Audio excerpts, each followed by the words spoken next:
appropriate level vice president for that company itself. If the employee is not satisfied with step 3 decision, they may be able to submit a complaint to the appropriate level vice president so that they can review it within a couple of business days and get back to them on how things went. What if the grievance goes unresolved even after all of those steps? If anything goes unresolved with the highest level of management within a company, the procedures can include a provision which an outside arbitrator is called to resolve the issue. That helps everybody feel a little bit better because then it's an outside view looking in, which definitely helps everybody else. What's the purpose of having the procedures in place? Well, it's an effective procedure actually provides the employees with a mechanism to resolve any in-company issues that they might not feel comfortable talking about or writing out in a formal letter, so that it will help them and it won't become a serious issue for everybody else. So I just wanted to also, list out a few examples of things that you could file a grievance for. So it's like, if you're not given the promotion that you think that you should be, that's something you can file a grievance for, talking to the management and then going to the next level supervisor if that doesn't get resolved. If you're just being discriminated at work, for example, you might think that your colleagues are bullying you because of your race, your age, or your disability or sexual abuse. There are different ways to go about solving these issues, which are the informal and the formal ways of going about things.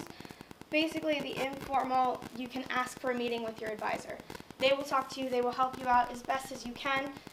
If it's not solved, you can go and file it formally, which definitely helps out because then you'll be able to go about it in a way that gives you respect as well as keeps the dignity of the company as well as respect to the other people you're talking to. So there is a code of practice, it's called the ACES Code of Practice, which is set out standards of fairness and reasonable behavior that employees and employers are expected to follow in most situations when dealing with a dispute. So if anything happens, basically they want to abide by that so that no issues come out of it where they could sue, they could do anything like that. It's not beneficial for anybody if they don't stick to that code of conduct. There are different types of grievances as well. An individual grievance is basically a complaint by an individual to management or upper management about how they were treated, how they were, given false information or anything like that. Basically, demotion, disciplinary action that was taken that they felt was wrong, classification disputes, denial of benefits, as well as many other things can fall into that category.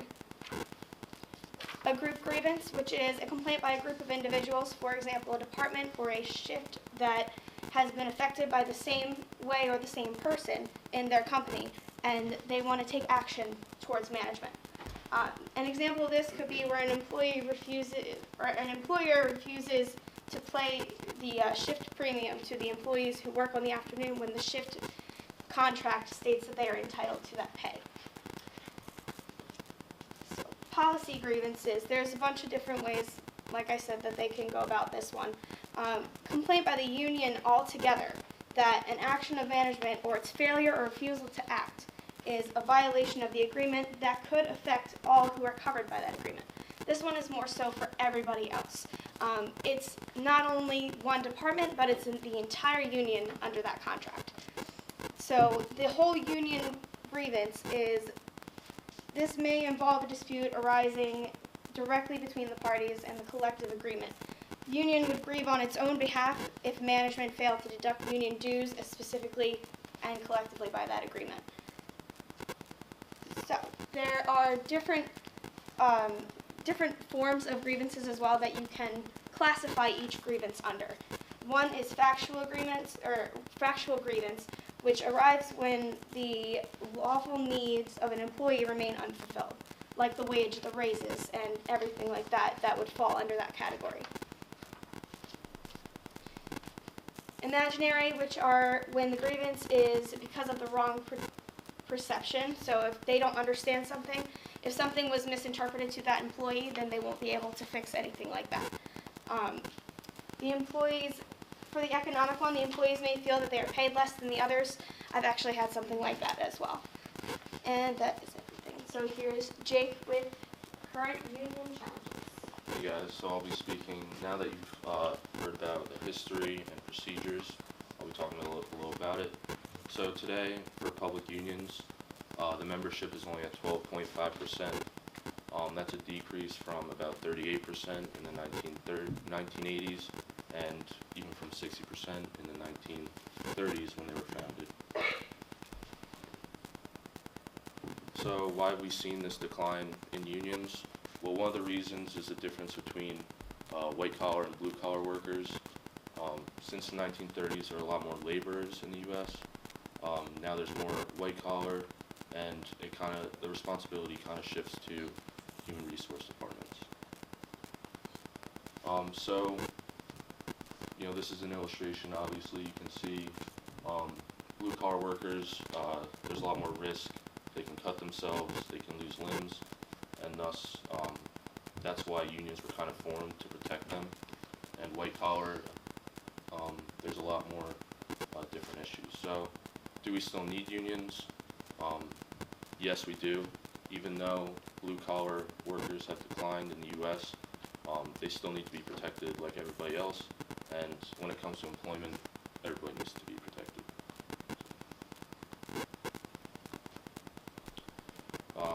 I like this illustration because you could see, employers are kind of seen as the devil, and big tough security guy. Everybody needs protection, whether you work in an office, a cubicle, whether you're in upper executive positions. You still need protection like everybody else. So unions versus human resources. Like I said before, unions, blue collar, a lot of risk when working with a blue collar job. And can these kind of be combined to work together in the future? So that's what I'm going to be talking about up next. Whistleblowing. I think whistleblowing is a disgrace in this country. I'll talk about it in the next slide. But the definition of it is basically speaking out against unethical behavior that happens in your company.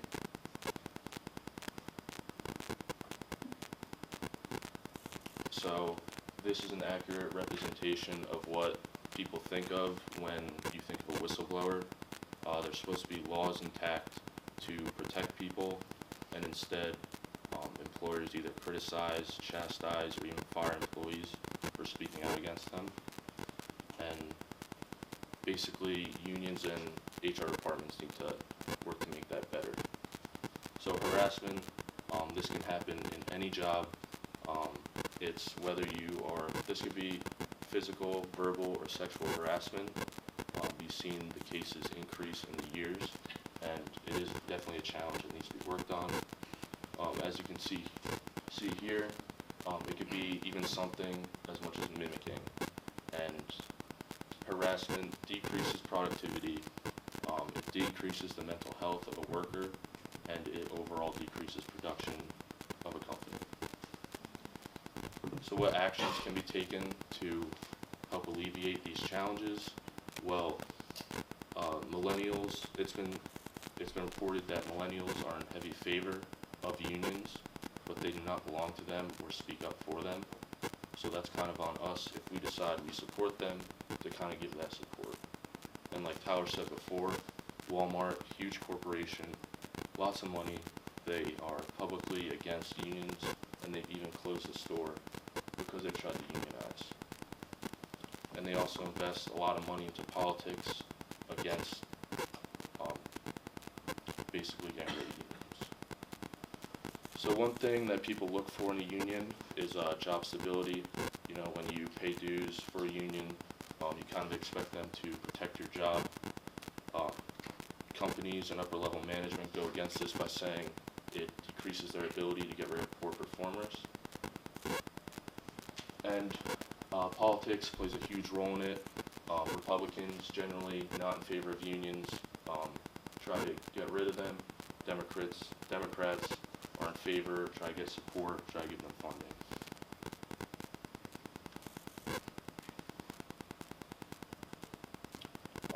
One of the famous unions that we talked about, the NEA, my family both works with the Board of Education, so I've seen this firsthand.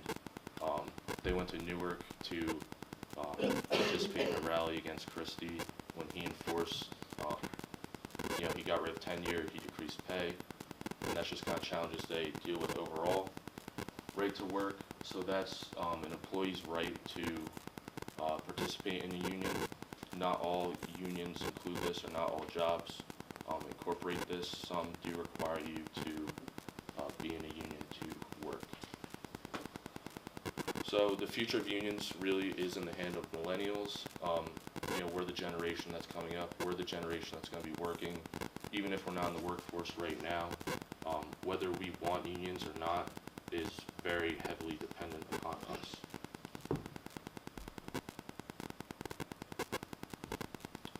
So based on this presentation, you need to think, would you want to be a part of a union when you graduate and end up getting a job? What would you like to see a union or HR department do for you? Would you like to see them work together and maybe kind of create a coalition that works out for everybody? And like I said, the future of unions is kind of shaky. From all the research I did, it doesn't seem to be going well. They seem to be losing members, and that's why I kind of think that HR and unions can go together. They're both fighting the same fight for workers' rights. So, my team has just talked a lot about unions, and they've talked a lot about theoretical things, some examples thrown in there, but I think the best way to try to understand everything is to put a story to it. And one of the best stories of unions is the story of Hostess. Now, Hostess has changed their name a lot of times. They're not Hostess through this whole story, but at some point they're Interstate Bakeries, at some point they're Hostess, but we know them as Hostess. Now, you probably know them as the company that makes Twinkies. They do a lot of different things, various sweets. They do bread products, but they're a baking company, and they're still really prevalent today, but they're a really old company that has a really rich history in unions. Now, when most of our parents were kids, they made Wonder Bread, and that was huge. Wonder Bread was like the I Love Lucy of food. It was a pop culture phenomenon. People loved Wonder Bread, and it was the bread to buy. And so they were a huge brand back when our parents were kids, and they were very well respected as the brand you'd want to be. Now, our impression of Hostess has changed significantly. If you saw Wonder Bread in the aisle in Walmart today, you'd probably think, this is the bare minimum you legally need to have to call it a loaf of bread. It's not much of a loaf of bread. It's as plain as you can possibly get. But it's fine, and it's a cheap product, and it's something that's fine. So the company hasn't been changing that well with their market, and in 2004, they went bankrupt. Now, this was Chapter 11 bankruptcy, not the kind where you close your door forever, but the kind where you restructure and then you come back alive after it. And when they did this, obviously it cast a lot of doubt on the company, and people were asking why was it happening and everything like that. But it was a reality that happened, and so they had to go to their employees and say, or their unions, and say, we need consolations. We need to make compromises about the benefits we're giving our employees and how much we're paying them. They need to do that, and so they worked with their unions. Their unions compromised on some things, they compromised on some other things. And they worked hard to put together a plan that would make them look like they could prosper. So in 2009, they came back alive, now restructured, officially called Hostess, as opposed to Interstate Bakeries, which they were in 2004. And everything was looking promising. So with the new ways they were paying employees and the lower benefits for employees, it looked like they had everything they needed to continue to grow and continue to prosper in this new market. But that didn't last long. January 2012, bankrupt once again. Once again, Chapter 11 bankruptcy, but now everyone's even more suspicious. Declaring bankruptcy once is one thing, but this is now their second time they're going to say, we're going to come back and make sure that we can still prosper after this bankruptcy. So it was tough, and they once again went to their unions and said, we need compromises. Now, the key thing to know is there are many unions throughout there, but the two big ones are the Teamsters, which was mentioned earlier, and the Bakers Union. And so these are the key unions that are players in their companies, specifically in their factories, but throughout their companies as a whole. So the first thing they did was go to their Teamsters and said, we need a deal. And they got a deal with the Teamsters. They got a lot of consolations. The Teamsters were very unhappy about it because they're compromising once again. But Hostess basically said, we need a deal or we have to shut our doors. So they made a deal. Everything was fine between them and the Teamsters. And so they were able to continue running based on that. But the Bakers Union was not as receptive. The Bakers Union said, you claiming that you need to make a deal or close your doors is a bluff. And so the Bakers Union decided to call that bluff. They said, we don't think that's the case. We're not going to give up the pensions you're asking us to give up. We still want the benefits that we want. We just compromise